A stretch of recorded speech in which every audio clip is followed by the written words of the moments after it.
In part 3 of our look at agricultural geographies, we're going to bring in our key course theme of globalization, the way in which we are increasingly interconnected and interdependent on the world's peoples, places, and institutions. And to highlight globalization in our food production and supply, we're going to look at the supermarket revolution. The idea that the supermarket, something that is central to each of our communities, is a place where we can gather fresh fruits and vegetables from around the world at any point in the year. So, in the dead of winter, when we can't even grow grass in our yards, we could go to a supermarket and we could find tomatoes, we could find bananas, we could find apples, we could find green beans, broccoli. This supermarket revolution has had a profound effect on our communities as consumers, in both additionally as far as health goes. Supermarkets are part of the global supply chain. There is this idea that we consume a 3,000-mile Caesar salad, and it's not just a Caesar salad. Think about any meal you prepare. Look at the labels on the products. Where does your food come from? Right? A lot of our produce comes from Mexico. Some of our olive oil that we might use in preparation or we might consume with our food is produced overseas. Depending on what we're eating, we could recognize that our goods are coming from a number of different areas, both within the United States and internationally. The supermarket also provides very low prices. So it creates an affordable environment for people to consume. So again, it's not just producing the food and creating the surplus, it's distributing it and getting it into the communities. So individuals with supermarkets in their communities, whether it's here in the United States or around the world, have access to this global supply chain, have access to affordable prices, and perhaps most importantly, have access to nutritious food throughout the year. While the supermarket revolution for your day-to-day consumer provides benefit, there are also some concerns about local retail and agriculture, where local farmers may not be able to compete on a price point basis with international producers.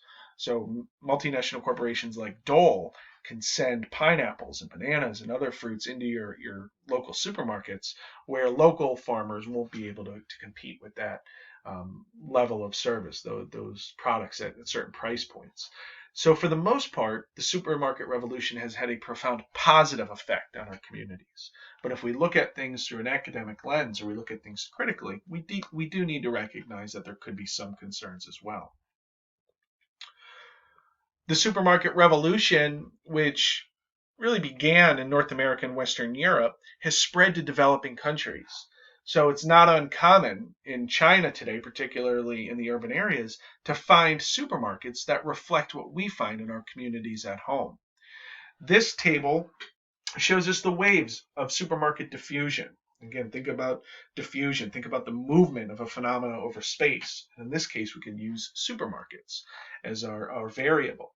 And you'll see here the period on the left, when certain countries listed in the middle started to receive supermarkets, started to see supermarkets expand into their countries and into their communities. So the growth of supermarkets as far as retail sales is also reflected in this chart on the right-hand side. And you can see in each of these scenarios, the first, second, and third wave, we've seen the growth in sales occur in really within a short time period. So again, these countries listed on this chart have more recently received an influx of supermarkets in their communities. And as a result, their communities are benefiting from lower prices, more variety and availability, because they're part of that global supply chain. And also they have access to nutritious food at a reasonable price and throughout the year. Our last look at agriculture is going to focus on hunger. And we're going to talk about problems with the food supply, going all the way back to Matthews 200 years ago when he was looking at issues with the food supply. We need to ask ourselves if hunger is the result of access or actual supply of food. And this is where it gets tricky, particularly in the 21st century when we have over 7.5 billion people on Earth, right? Is famine the result of access or supply? I could tell you with confidence that we create enough food today around the world to feed everybody. But we have areas of famine. We have areas of mass starvation. The concept of food security means that people can acquire what they need. They could acquire food that meets their calorie needs and, more importantly, nutritional needs. It's not just empty calories. Food security looks at those that have that control and have that access and those that are undernourished or malnourished. Around the world, it's estimated that 1 billion people are undernourished, meaning they're not receiving enough calories a day. Another billion are what's known as malnourished, meaning that they're getting 2,000 or 2,500 calories, but they're not good calories. They're not coming from nutritious foods. They're coming from empty sources like sugar, like processed foods that may fill us up quickly, but they don't provide that nutritional need. So when we look at hunger, we need to recognize an effective supply and demand, meaning are the people that need the calories, need the nourishment, receiving them? Not just this is our supply and this is our demand. Because if we look at simple production of food and number of people, yeah, we can match that up. But effective supply and demand looks at getting the food into the hands of those people that need it the most. And what we'll recognize is that famine is often the result of power and the food system. So system, again, looking at inputs, production, and distribution, not simply the amount of food. And in a later look, we're going to look in on food deserts and see how in affluent countries like the United States, where we'll produce more food than we'll ever consume, we still have pockets of food insecurity, particularly with malnourishment. So we'll take a look at 3 examples of hunger, and we'll look at access or supply. The first occurred just over 200 years ago.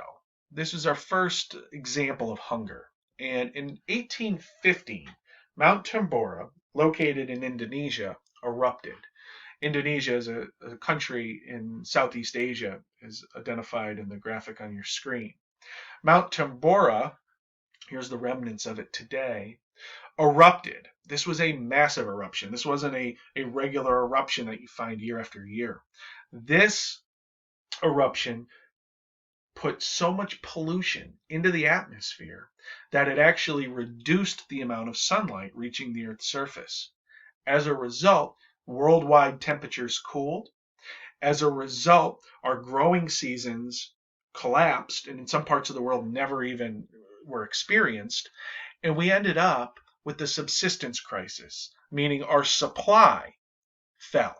This wasn't an access issue, although if we had a modern global distribution network, we'd be able to feed more people.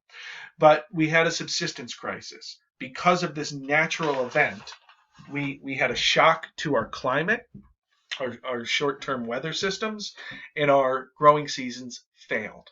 So in 1816, we had what's known as the year without summer. Low temperatures, failed harvests, widespread starvation. As a result, there were about 70,000 global deaths. Now, a scenario like this could happen at any time. It could happen in the 2020s. We never know when a volcano of this magnitude will erupt. If a Yellowstone, for example, in the western part of the United States erupted, we would expect a similar outcome where global temperatures would cool for a year or two and we would have harvests fail. Today, 200 years after this event, we have better distribution networks, so our death numbers would fall, but at the same time, we could run into an issue with access at that point, where countries that are more wealthy would have stronger control of the food supply. So this example of a natural disaster can occur at any time. Our second example looks at power in food supply, and this here is really an access issue.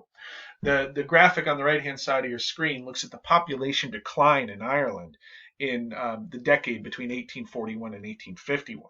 And you can see nearly every county, every municipality, every district in Ireland, with the exception of 3, lost people during this decade. This was the result of the potato famine. The potato famine impacted a diet for Irish that was heavily reliant on potatoes. The English empire at the time dominated or ruled over Ireland, and they grew potato crops. It was a monoculture setup. So when a blight, an infection spread across the potato crop, millions of people starved. They were hungry. The food supply was limited. At the same time, England was growing and exporting food from Ireland. So Ireland was composed primarily of tenant farmers, Irish farmers who didn't own the land but worked for the English. The English owned the land. So they were growing food outside of potatoes, but because of the power dynamic in Ireland in the 19th century, the Irish were only permitted to eat potatoes. So they were producing and exporting food and goods to other countries while starving at home. So this example is a clear example of the relationship between access and food and power, where the controlling country, England, didn't allow the colonized people access to the range of food that was available and being produced on the island. As a result, we had the Irish diaspora, where people were leaving Ireland for opportunities in other countries.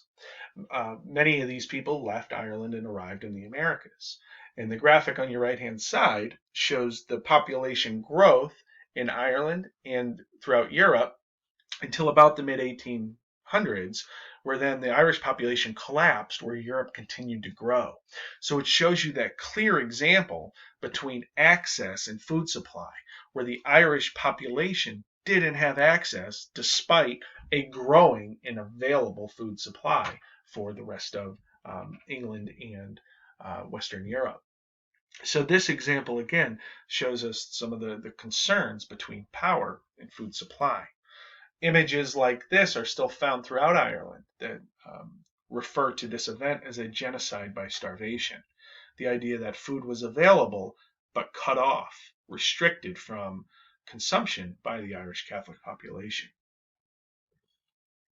And then our final example looks at a more recent scenario where power and food supply come into play. This occurred in the eastern African country of Ethiopia. In the 1980s, Ethiopia was facing a number of issues, social and environmental. They experienced a prolonged drought, which killed a lot of the crops. They were also facing an internal conflict, a civil war. The dictator in Ethiopia at the time was only supporting his loyal followers. So groups of people, communities that were against the ruling force were relocated into another part of Ethiopia that was experiencing the worst part of the drought and crop failure. Despite international aid that was sent into Ethiopia, this power dynamic continued. So the aid that was sent to Ethiopia was used to grow a defense program to support the dictator and also feed those loyal to the dictator rather than address the starvation that was happening throughout the country. So Ethiopia hit a pretty significant issue in the mid-1980s. Like Ireland, Ethiopia experienced a diaspora where people were leaving the country and going to different parts of the world. By the late 1980s, the ruling force was toppled and Ethiopia got back onto its feet. Today, the country is back to stage 2 with a strong population base. They've regained political stability. They've regained a secure food supply, or a more secure food supply. And Ethiopia today is overcoming these issues that occurred over 3 decades ago.